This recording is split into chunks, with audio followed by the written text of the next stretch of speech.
We are just yeah, now you can start. Okay. So once again, good evening, everyone. I'm Via, your anchor for this evening, and I warmly welcome you all today to today's session, organized by Talking Films Online. And for those joining us for the first time, let me briefly introduce the platform. Talking Films Online is an online initiative founded and led by Professor Nikhila and Dr. Geeta Vishwanath. What began 5 years ago as their vision has grown into a vibrant space dedicated to preserving human connection through cinema. The platform thrives on the support of interns, volunteers, and the many filmmakers and scholars who have joined us over the years. We meet every Saturday at 9 p.m. IST. Members are encouraged to watch and reflect on the selected film at their own pace before coming together for a collective discussion. Over time, we've had the privilege of engaging with several eminent personalities from the world of cinema. At its core, Talking Films Online is a space that celebrates critical engagement with film, whether through its narratives, techniques, musics, or its intersections with literature across genres, languages, and cultures. In addition to our weekly discussions, we organize a short filmmaking competition every June, conduct lectures in collaboration with academic institutions, and have successfully hosted events such as our first offline international seminar on Indian cinema in the digital era in collaboration with FCT Baroda. More recently, we also participated in an international conference in Asansol, West Bengal in November 2025, which brought together a diverse global cohort of participants. Tonight, we are delighted to have Omkar Rege with us, who will be leading the discussion on the Persian film Terrestrial Verses. Omkar Rege is a screenwriter, comedian, and educator with over 14 years of experience in the film and media industry. His work spans across feature films, web series, and even award winning interactive media such as games.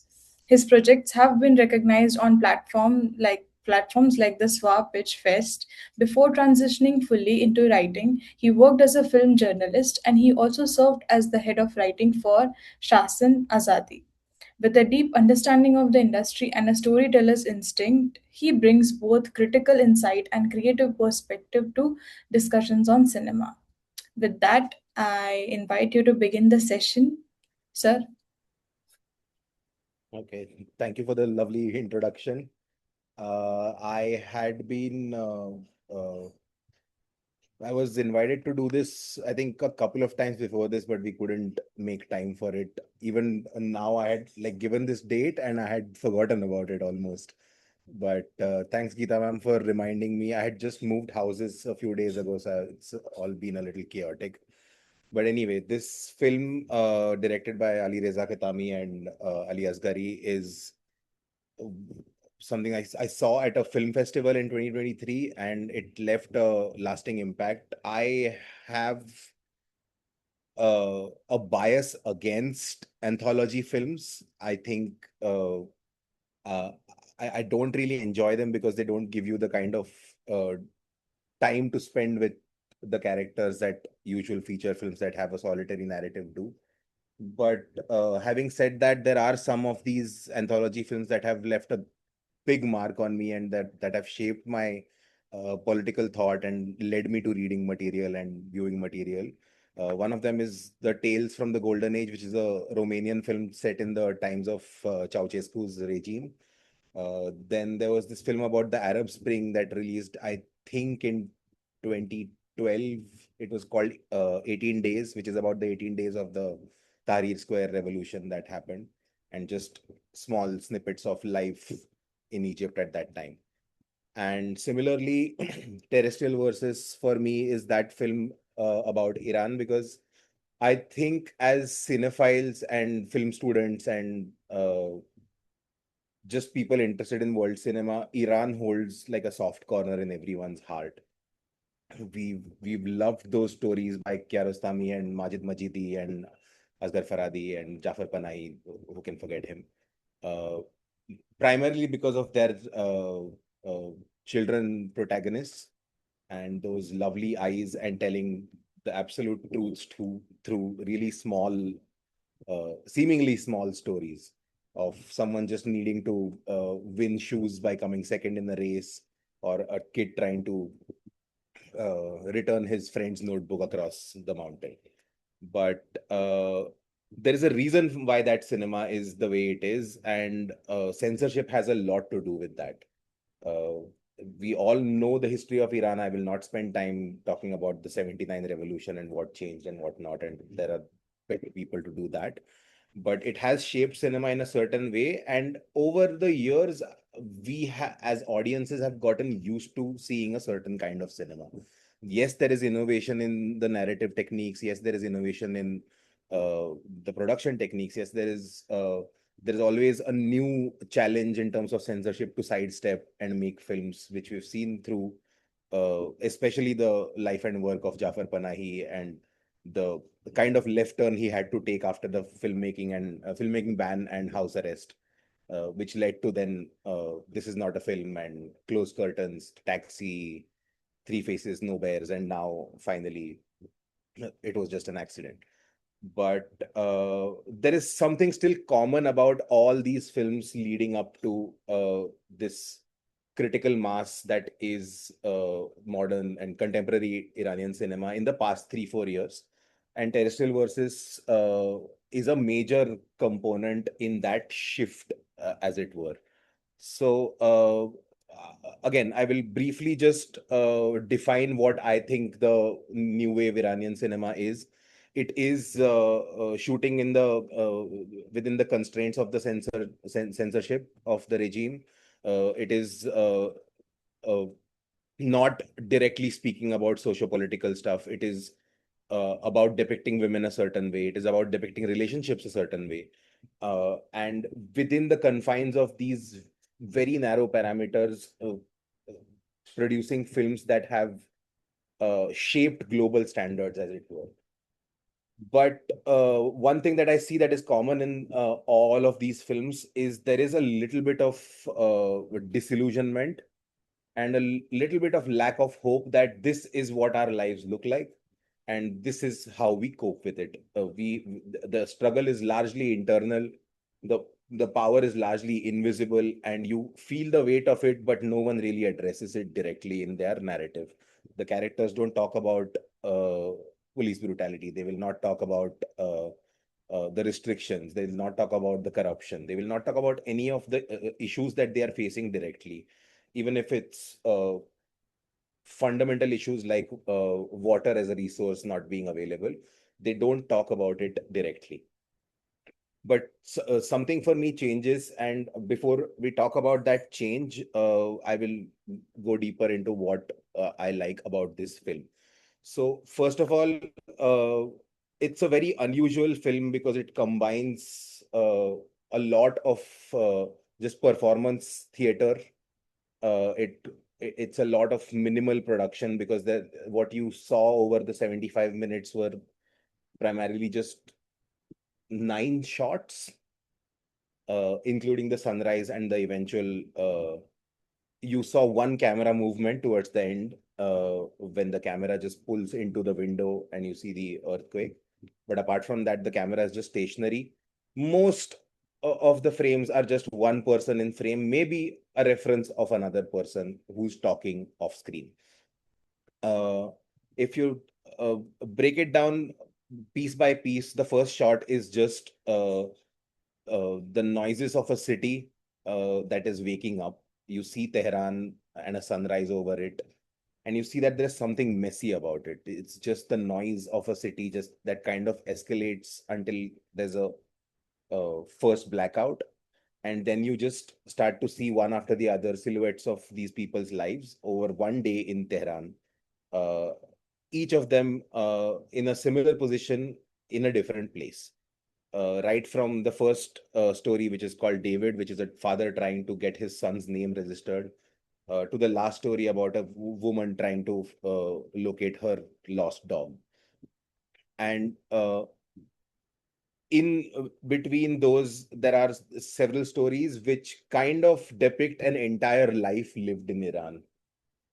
Because essentially, in the first one, the conflict is so comical. I mean, when I saw it in a full theater with 300 people, there were a few laughs at the beginning. I found that a little uneasy because there is textual humor there, which of course is funny because he suggests that naming his son after one of his wife's favorite writers, the authority figure on the other side says, why don't you name him after a Iranian figure instead? And that's funny, and because the names that they say are funny. It's like, why would I call my son Vaishi? Why would I don't want to call my son Ghulam Hussaini. And those things kind of make you laugh at the beginning, but as the scenes progress, as the characters change, you stop finding this ridiculousness funny, because you realize that it's funny when it's happening to someone else once in a while, this bureaucratic uh, nonsense. But to see that happen to everyone, and like you almost kind of forget that these are different people in different scenes. You start to associate all of those voices on the other side of the camera with just this one power figure.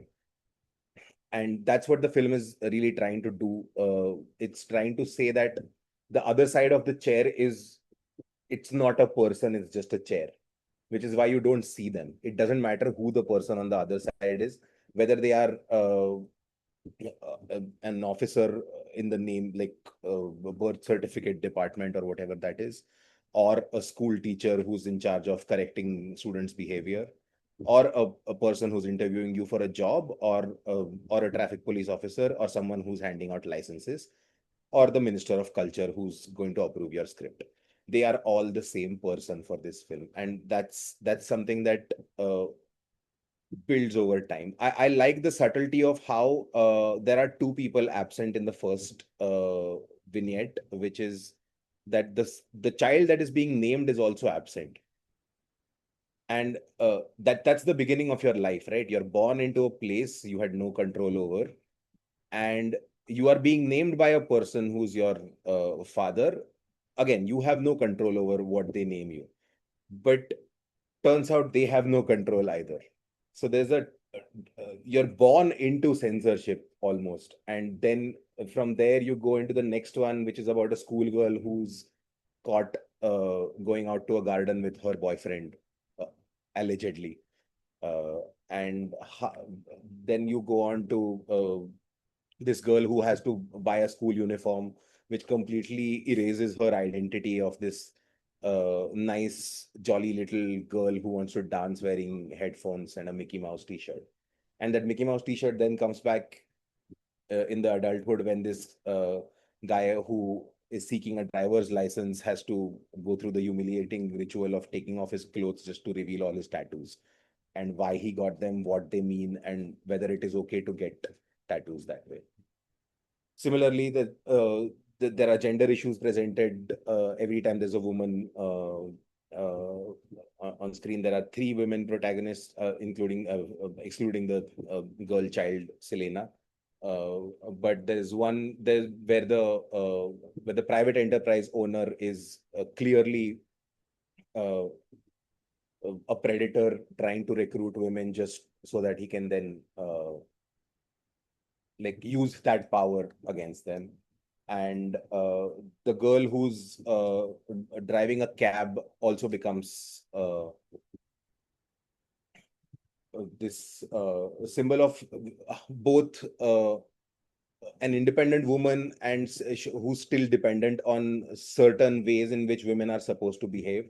Uh, the key part of that conflict is that she's being held accountable for driving in the car without a hijab, but she claims it's her brother who has long hair, whereas she has short hair. So there are these minor comedic things that have been used to see that, like, personal choices don't matter. You have to exist within the confines of the setup, because there is no improvisation when you're living under such a harsh regime. Uh, One of my favorite scenes of the film is the filmmaker one, because that speaks more directly. It refers to a film that I think Ali Asgari previously made, which is called Things We Kill. So it is kind of an homage to probably the process through which that film went through, so that he reached a point where he had to make this one. The film is also shot in two parts. Most of it is shot in a studio in Canada, uh, which again explains why the budgetary constraints have driven form to be a single long take with no camera movements. So that also adds to that value. The title of the film itself is a hat tip to the renowned poet uh, Farrokhzad, the Terrestrial verses, that is. And it is also structured like this call and response pattern that exists within Persian poetry. So it's always a dialogue. It's always a dialogue between the citizen speaks, says what their problem is, and the state says why it cannot be solved or creates a new one for them. So it's that dialogue, that exchange is very I mean, it's built upon the tradition of Persian poetry. So it also kind of reads like a song. So the passage of time is almost critical in terms of how they go from one silhouette to another. And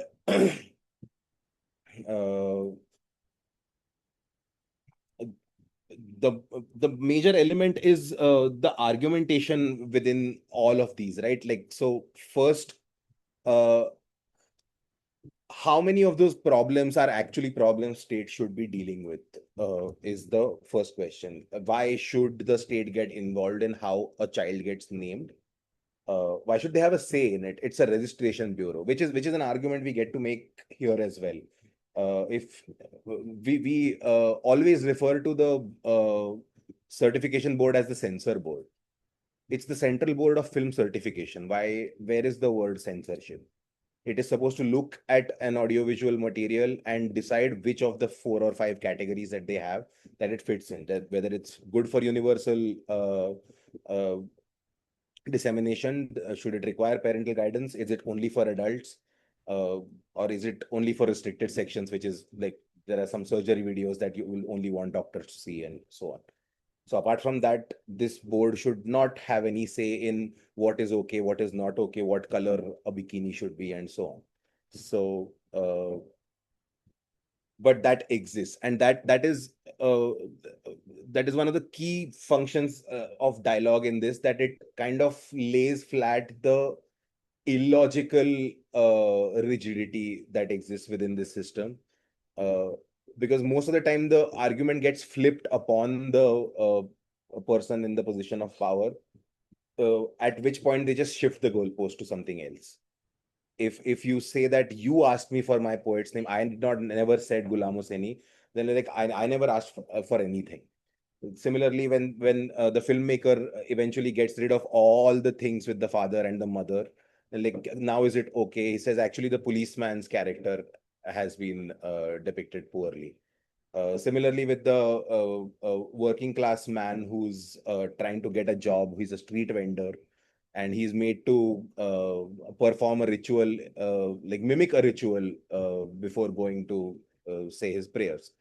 And he does comply, and at times he's trying to mime something, and uh, position of power, the person in the position of power will say, oh, you don't fold your sleeves before washing your hands. So he'll fold his sleeves, and then when he tries to wash his feet, he says you don't need to roll your pants up. So it's just this shifting of goalposts. So you can never be right. You cannot be an upstanding citizen even within these laws, because what this film is trying to tell you is that that chair itself is, once you give someone power, they want to exercise it, and the only way to exercise it is to gatekeep what is necessary, what you need. You need a driver's license, here's how I can make it difficult for you. And that over time builds, and then uh, comes the element of sound, which I loved with this film.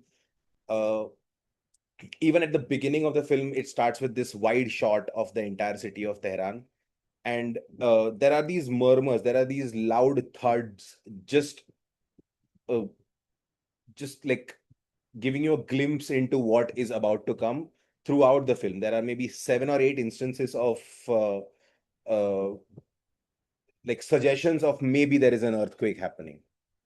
And then eventually you see one after the other.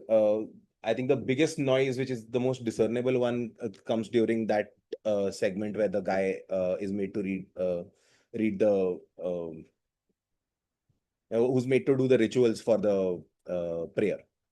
That's when you see the cranes kind of shaking in the background, and you hear this loud noise of a tremor happening.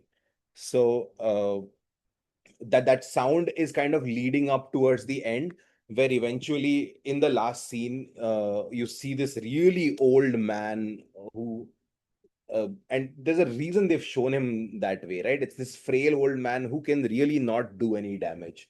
If you look at him as an individual, they can do you no harm. You're definitely stronger than them in a one-on-one fight.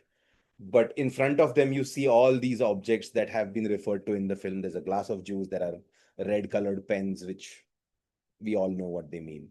And there are all these objects that were spoken of in the previous stories. So we now know that this is the man who's behind. This is the face of all those 9 chairs. And when that face is seen, you realize that okay, now this is the end. This is not one of us. This is the other side of the table we are seeing for the first time. And that's when the first camera movement happens, which is just pulls through him towards the window, which is when the earthquake finally happens.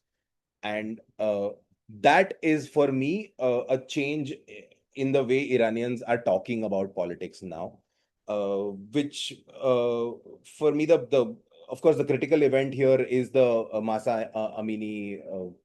I don't know what to call it. Murder only it is.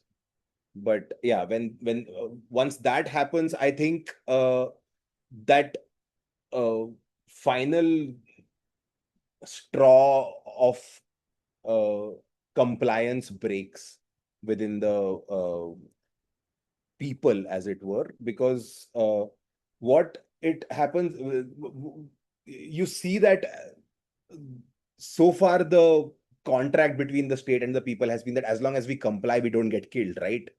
And that, like, as long as we follow all your irrational rules, we get to live, right? And with Masa Amin, you see that, oh, like, you don't need to do anything, they will kill you anyway, so then might as well put up a fight. Is that shift from, like, the streets are full of women taking off their hijabs, there are people joining them, universities are in turmoil, there are students constantly in protest, and all of this has been happening since 2022. And it's not then a coincidence that this film happens in 2023, the same year two other films that I saw, which I would like to add here. One is Achilles. I don't remember the name of the director. I will check and I will get back to you. And the other is Muhammad Rasuluff's Seed of the Sacred Fig. Along with Terrestrial Verses, these two films do something that used to not happen in Iranian cinema before, which is a direct depiction of power figures and figures in the government in an antagonist role, where the issue is also directly related to what is actually happening, which was never the case in the 15-20 years prior to uh, these films releasing. In Achilles, you see a man who's in hiding, using a fake name, working at a hospital in the band-aid department, and you slowly find out that he used to write, and he has written something that the state did not like, so now he is underground. In the hospital, you see he goes to these he's on a night shift. Oh, there's someone's. Yes, Farad Dalaram, yes. Thank you, Nikhil ma'am. uh Sorry, I just need a sip of water.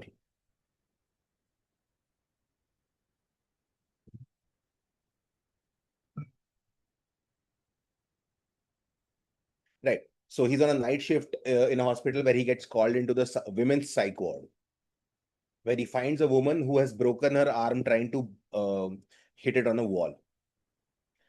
So he puts the cast on her hand and he leaves, and he checks the hospital system as to why this woman is in the psych ward. There is nothing wrong with her, but turns out she also has a history of activism, which is why she has just been framed under some kind of as a person with some kind of hysteria and put into the psych ward. Now he takes like he kidnaps her from there, and they both escape from the hotel. And this whole film is their journey of him trying to get her out of the country to her husband and her daughter, who live in France now. And she doesn't want to go until she can find what she's looking for. And she says the only thing she wants is to talk to her daughter once. But that's the tripwire that will alert the authorities as to where she is, and she'll get arrested again. Throughout the film, uh, uh, they meet people who tell them what has happened to them. The film exclusively deals with people who went missing in Iran. And that's something that it beautifully captures, because that is also the year the big drought happened and the river dried up, and all the bodies that were dumped into the river just resurfaced. So a lot of missing people were found in the river where the National Guard had thrown these bodies after torturing them and arresting them, and detaining them rather than arresting them. So towards the end of the film, we know what is going to happen, and that was my feeling while watching this film, that I know what's going to happen. She's going to make that call to her daughter while he's gone out to get something, and when he comes back, she will be gone. The guards will have taken her, and that is precisely what happens. And I was like, yes, I've seen just another Iranian film, I guess. But the film doesn't end there. You see that she has left a phone recording of her being taken away. And when he sees that, he breaks down, and he goes to the end of he goes to the wall of the room, and he starts banging it just the way she did at the beginning. And he collapses to the floor. And even at this point, I am thinking, okay, great, Iranian film ends with a sad ending. But this is when the thing changes. Similar to Terrestrial Versus, the same kind of metaphor of this earth shattering happens, where the wall starts to crack and the wall starts to break, and that's when it blacks out with a message that says, this is for all the people of Iran who are tired of the walls. This had not happened before. This is someone saying, we will not tolerate this anymore. In Seed of the Sacred Fig, which is a much more popular film again, it's about a man who becomes who's appointed judge in the Iranian court. But at home, he has two daughters, one of whom has a friend who's gone to the protests. Now, this man has been given a gun because judges are in danger, because they are the ones who sentence people to these uh, irrational prison sentences. And so he has been given a gun for protection. And these daughters have brought home a girl who has been hit by pellet guns. So the mother is trying to also heal their daughter's friend, but at the same time get her out of the house before the husband comes. She's almost complicit, but a little empathetic. Now, after all of this happens and he finds out that his daughter has been going to these protests, he decides to take them away to their village. But on their way to the village, the gun goes missing. And now the whole thing, the film becomes about an interrogation where the judge is interrogating his own daughter the way he would a suspect. And that's when she realizes that there is no distinction. This father figure that we have all accepted to be the authority above all is not sane, is not completely in control, and they are not doing the right thing, more importantly. And again, this film this film takes you to a point where you feel like, oh, now what's going to happen from here? And again, similar to Terrestrial Versus and Achilles, the final shot is of this man just collapsing with the earth just collapsing under him, and him dying under a pile of rubble. So this earthquake metaphor, which is again from the Quran itself, is something that has surfaced and resurfaced in all of these films later on. I think a year after that, I'm sorry about the fireworks. I just I think in 2024 or 25, Jafar Panahi wrote a screenplay for a film called Shahid, which again ends with a storm where this girl just takes off her hijab and leaves the house out of a abusive father who has already murdered his wife and her mother.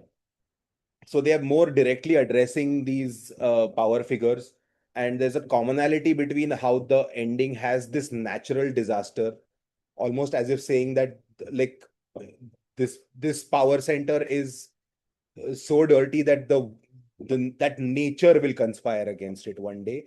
And it's also again they're representing the power of the masses as nature. It's a force of nature that will roll over these walls and they like take away this power one day.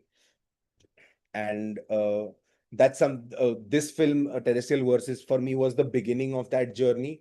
And more recently Jafar Panahi also with It Was Just an Accident proves that this is probably his most directly political film, where the villain is directly a public official or a government entity being represented as an antagonist in a film directly, where they are also in a way a father figure, is something that I've found common. And it was culminating into public action on the streets before this war started. So that's, I guess, everything I had to say. We can open the discussion now so that maybe I can think of more things to say. Thank you. Okay, we would like to open the discussion. If anybody wants to start. Can I come in, Via? Yes, ma'am, of course. Yeah, thank you, Via. Yeah, thank you so much, Omkar, for that really wonderful and illuminating introduction to the film. And it was really nice that you brought in some of the other Iranian films also and saw some similarities in theme and style. It was a wonderful introduction. Thank you so much for it. I began thinking about this film right from the very title of the film, and you have already kind of spoken about it. And for Terrestrial, of course, quite simply is something that emphasizes, the more mundane and the grounded aspects of life. So we can see that in the film because what is presented to us, they are not any, grand battles or huge ideological conflicts that are presented, but very small day-to-day encounters between the individual and the authority figure. And the word verses in the title of the film. I was thinking of, in poetry, when we talk about verse, it is something that is a very formal piece of writing. It has a specific number of lines in each stanza, and it has a rhyme scheme. So it is a very well structured piece of writing. And that, I thought, relates to the style of the film as well, because the film is also, if you look at it from the formal point of view, it is a very austere film, as you rightly pointed out, that it is just a, series of vignettes with only one face on the screen. And of course, this voice, which doesn't really have face to it until the end. So, so that shows that the power, it is not shown in very, like dramatic events, but there is a very subdued, quiet kind of violence in routine interactions. Like you said about the naming of the child, something as intimate as that, the state getting into it. So, so stylistically, I thought like literally, cinema is kind of stripped down to faces, voices, and very confined spaces, with the individual having a very specific role in it. For instance, each of the episodes, if you see, it's very theatrical in the sense that the character has an entry and then an exit. So it kind of, reminded me as if I'm watching a play. And there is, of course, complete lack of any music or anything of that kind. So it is just dialogue between this individual and the invisible face. So that is why I began by thinking about the very title of the film, and realized how it kind of ties up very well with the very potent political content, which is, of course, presented in a very non-dramatic, subdued manner, and the style of the film as well. It's very austere, formal style. So thank you. Thank you, Omkar. Thank you, ma'am.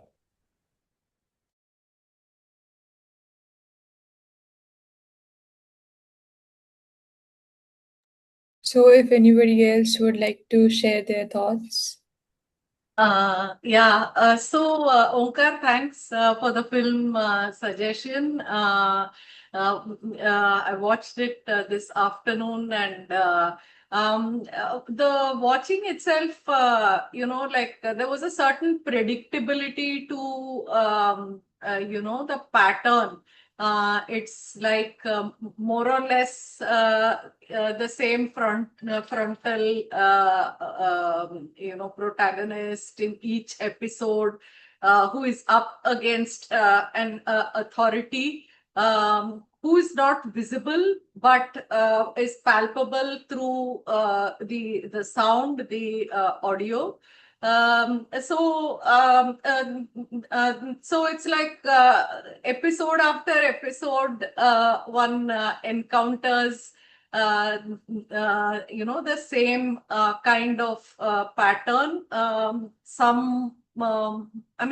think progressively they get more and more horrific. It becomes very uncomfortable at different points in time. So of course, I was reminded of Shirin Abbas Kiarostami's Shirin, and the absence of a visual to which the audience is responding, but you just hear the audio. So I was just thinking, this is a film that kind of seems to not with exactly the same effect, but more or less like we see the response, but don't see we see the person who is responding or whatever, but not what is evoking that response. So I was thinking of what does this absence of a visual do?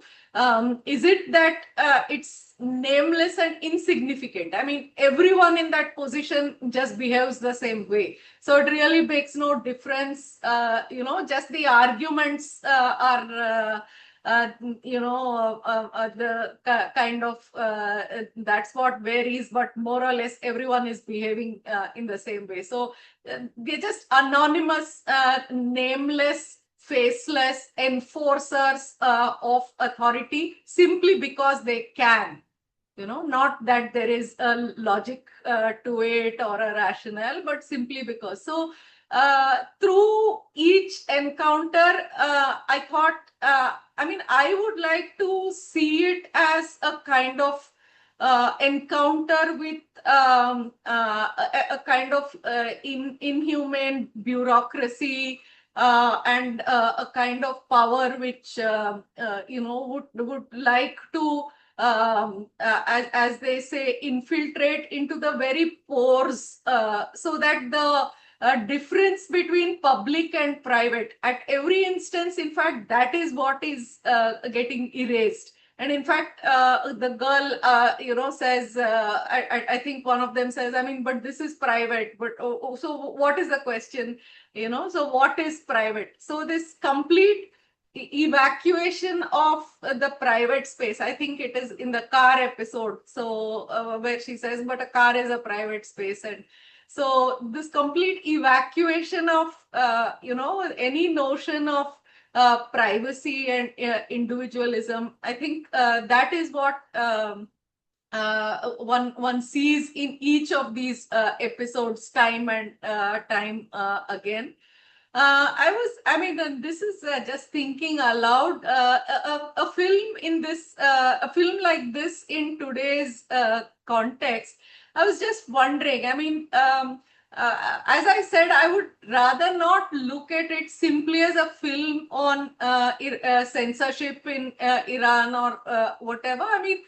These kinds of episodes, I suppose, can happen anywhere. It can happen in India. It can happen in any a country these days, right? So, to think that there is something exceptional about it happening to Iran would simply justify American aggression to Iran, to say, okay, we have to say these poor women, girls having to wear hijab. So I was just thinking, maybe recontextualizing the way we look at this film as something that, it's Kafkaesque actually. So it is simply the encounter with an irrational power that, whose only reason is its own irrationality, right? So I thought maybe thinking about it like that may help make sense. Of course, there is a context specificity to it. There is the specific instance of filmmakers, of a filmmaker, but if you look at the censorship debates in the Indian context, you'll probably find things as irrational, happening at this point in time. So yeah, this is my take. But thanks for the wonderful suggestion, for giving us the opportunity to watch the film. Thank you very much, Omkar. Yeah, thank you, ma'am. No, it's nice you said Kafkaesque, because it's like I like the internality of it to a point where, like, if you trace the entire film character by character, you see one life, like right from birth to like real old age. You see one life where there's childhood first, where the school uniform bit comes in, then the adolescence bit comes in with the girl who's caught in the garden or something, like coming on a motorbike with a guy or something. Then the next few are about work, but they are like different relationships. With one is with the boss, one is with the authority, and one is uh, just a thing. And then you get to the part where they talk about art. And the funniest bit is that in that exchange, the voice of the person who plays the culture minister is Ali Asgari, to whom it has actually happened. So he's playing the guy who is saying the other guy's lines now.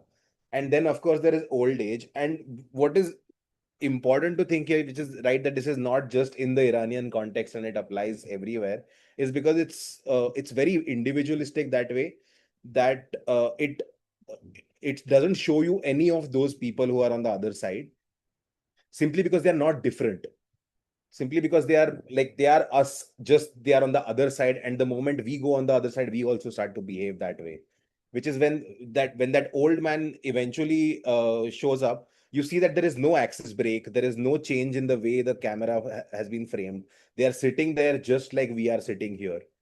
The only thing that is different is the side of the table and the power to make the decisions.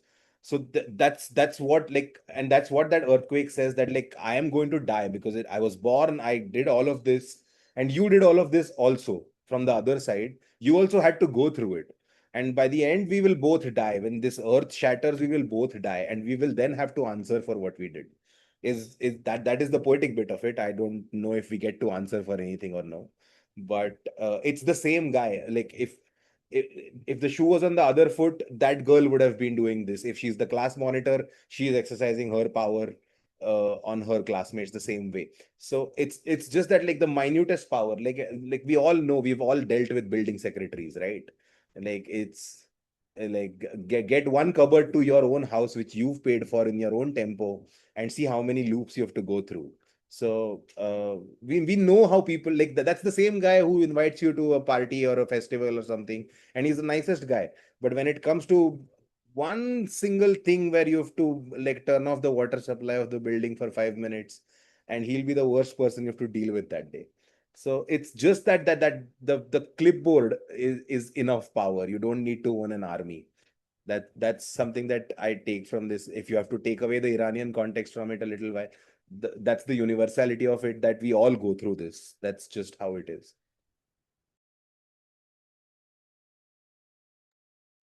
And someone else would like to share some thoughts. Hello. Uh, I like this movie very much. So one word I could say, that I want to say that it's powerful and allegory. Very powerful film. Thank you for suggesting us to watch.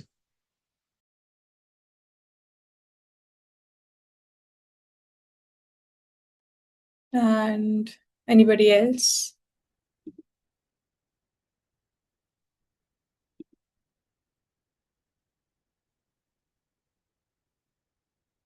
Hello. Thanks for your wonderful discussion.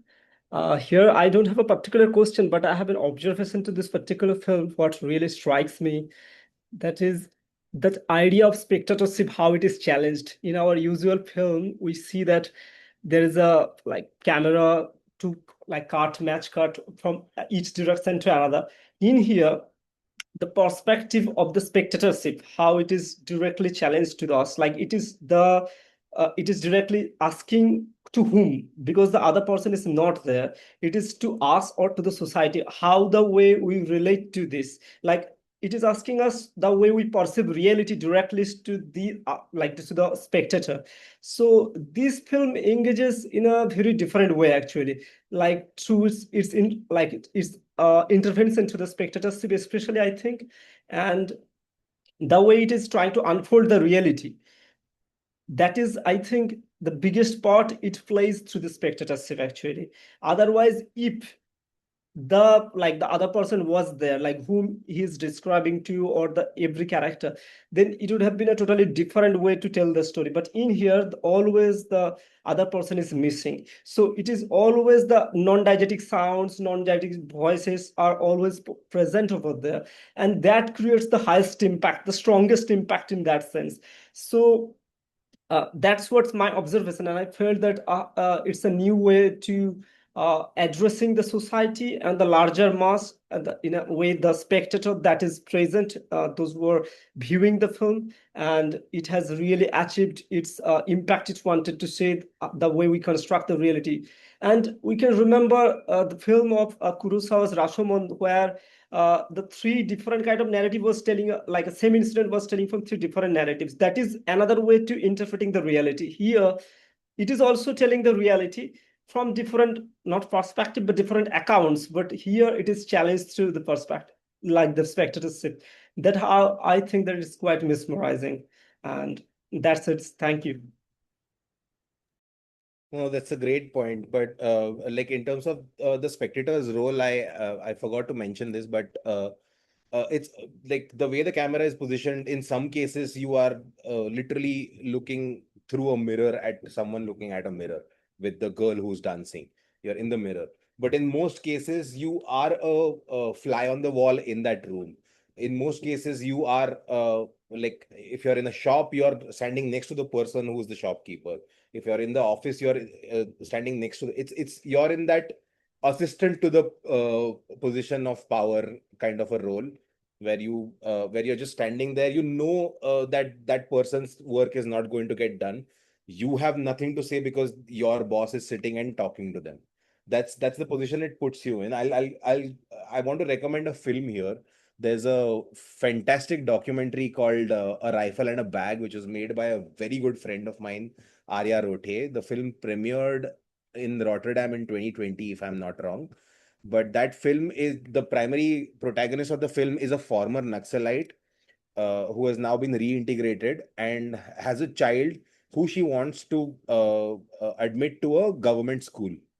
And the entire film is about her trying to get the documents necessary to prove that this child exists within the system, a birth certificate, address proof, and the things that we all need. And it's just a bunch of interviews as to how does a former Naxalite get these documents.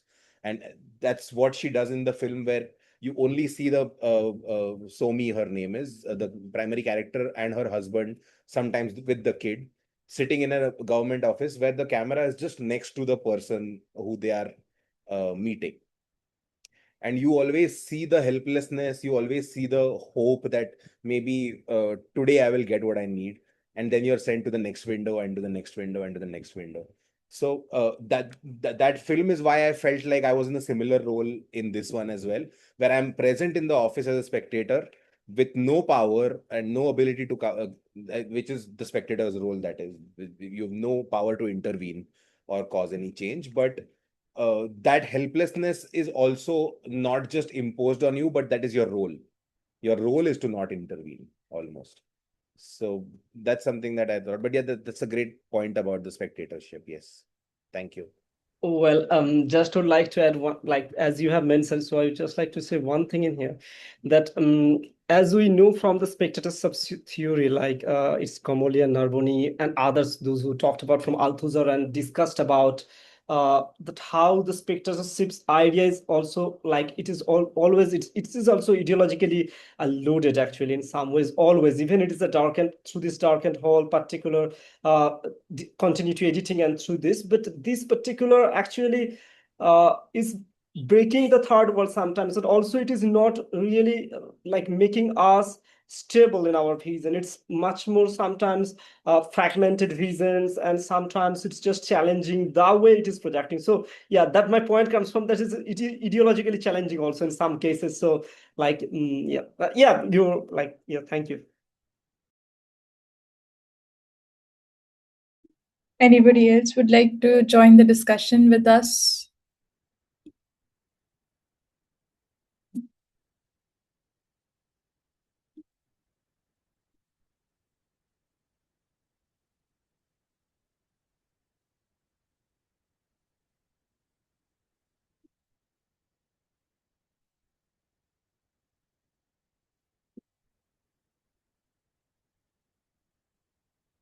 Is that it? Anybody?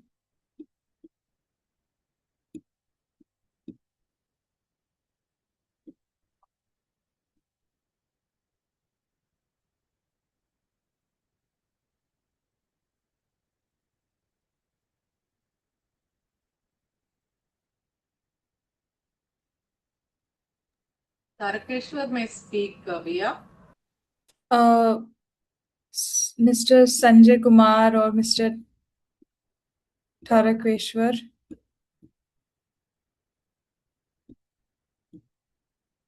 Are you there with us in the meeting? Do you want to discuss anything?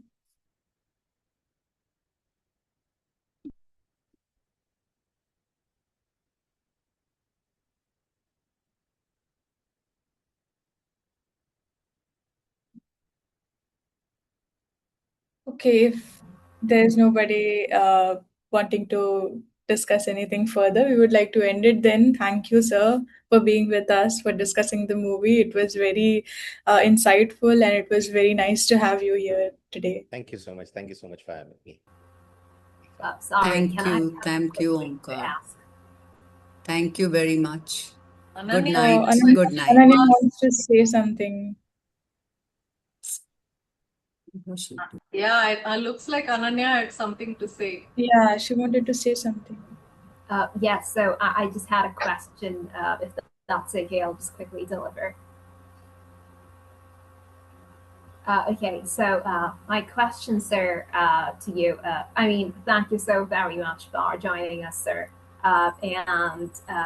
Yes, so the movie has also been really full of nearness for me, and I enjoyed this monologic and dialogic platform of these two spaces. I'm so thankful that somebody pointed out about this place of authority that you're offered. We often see this.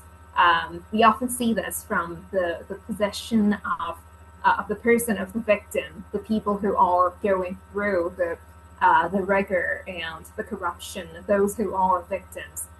So watching this, I'm left to watch. I think the last few stories, I guess, and I am interested in doing that. But what I'm also considering is how this movie put me in the position of the person who was playing this power, while simply bringing up this role of, you can say, having the upper hand. One of the narratives which hit me the most, which did hit me the most, was the narrative of the author, of the writer, who had to deliver a screenplay, and they went on tearing out their screenplay until near to nothingness was left. And also the condition of women in Iran. So this was, I think, my very first place of watching an Iranian movie, my very first time watching an Iranian movie. And I thank you so much for suggesting the movie at such a pivotal time of Iran, Israel, and the states in war, and that has been directly affecting our country as well, with the supply of gas and whatnot. So thanks again. So my question to you, sir, can be on this exploration of this monologue and dialogue. Can you expand a little bit more about this?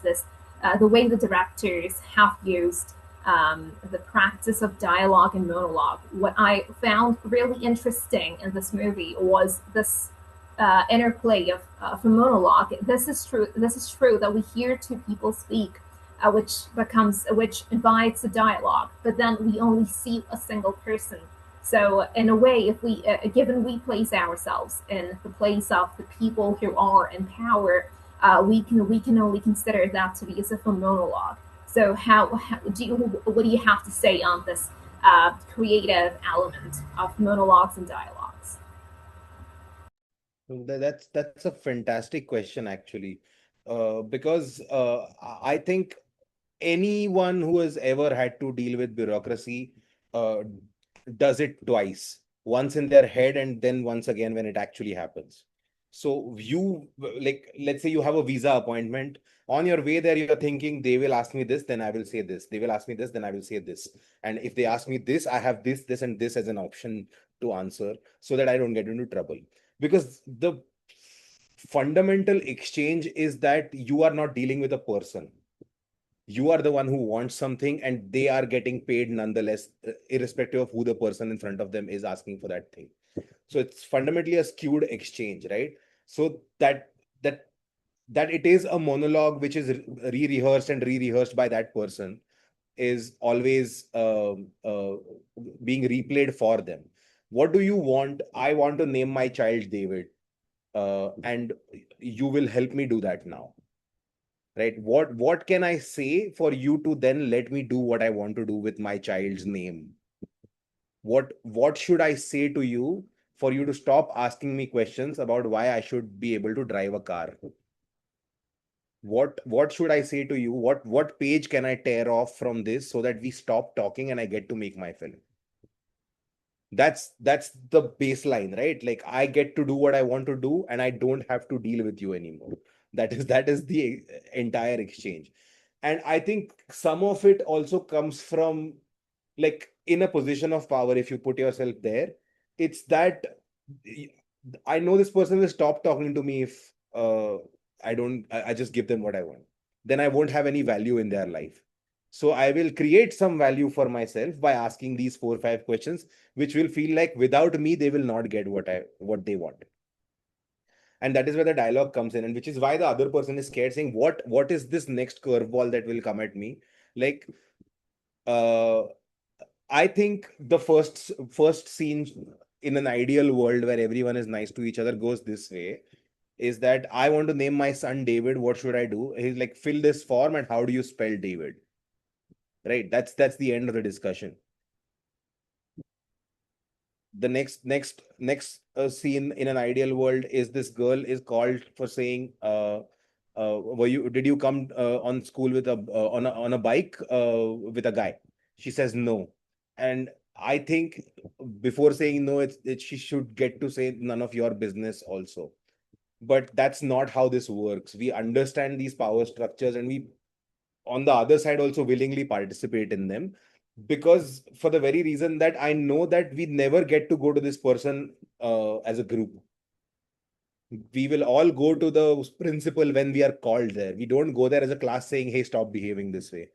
Something massive has to happen for that to work. So the interesting thing about the dialogue is that it happens twice.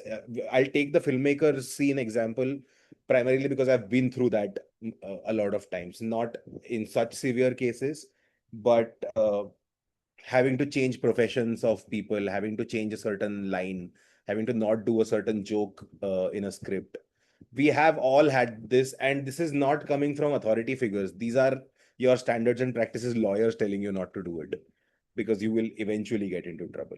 So that's what this is. You frame and you reframe your lines over and over. So the dialogue is not just happening when it's happening, it's already happening in your head as a dialogue. So your mental like your self-talk in itself becomes a dialogue where you start to think about what the position, like the person in the position of power is thinking.